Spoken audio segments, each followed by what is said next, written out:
one that sticks out to me is Superbad. It takes a classic idea, the adventures of teenagers.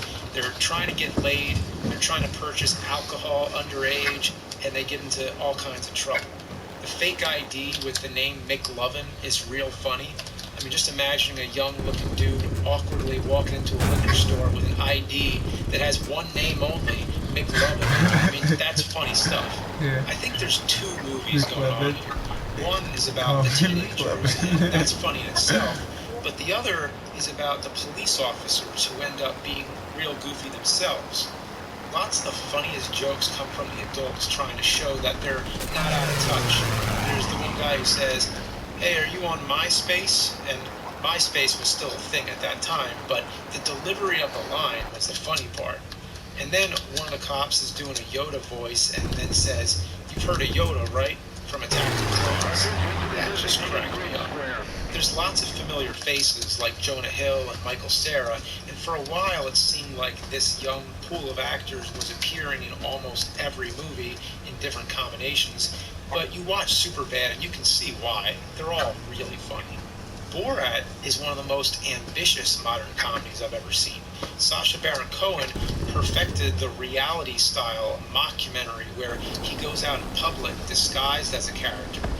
In this case, it's the character Borat, who's supposed to be from Kazakhstan and is visiting America. And from what it seems, everything that was filmed was real and unscripted.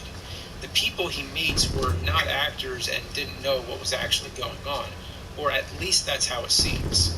Borat will create these awkward situations based on the idea that he doesn't understand social norms in America, but that's not the part that makes it funny. What makes it funny is because of what he exposes within America, all the different cultures he interacts with. The rodeo, the church, the frat boys. He finds humor all across the country. So it's kind of like a roadmap tour of all the things that are funny in our cultures.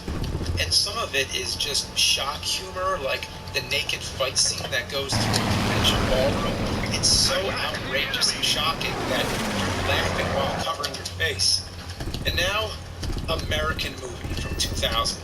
This one's not a mockumentary, it's a real documentary. And sometimes the funniest things are those that are real. And it's even funnier when you can relate. And for that reason, American Movie is in my top 10 favorite films ever. It follows Mark Borchardt and his buddy Mike Shank during the production of the indie film Coven, the direct-to-market supernatural thriller shot on 16mm black and white reversal. For me, personally, it's the most quotable movie ever made. Especially when making movies myself, I always say things like, "Let's get this fucker done, man," and "Can you centrifugally focus, man?"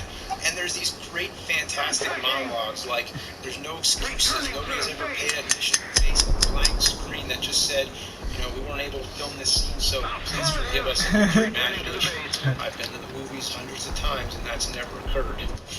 That's brilliant. No, it's so true, sweet. but you've never heard anyone articulate it in that way. Fuck, I hate those Swedes. Fucking asshole Swedes. What the hell? This plane's all mucked up. I gotta clean up so much shit, man. Hey, what do those numbers have to do with anything?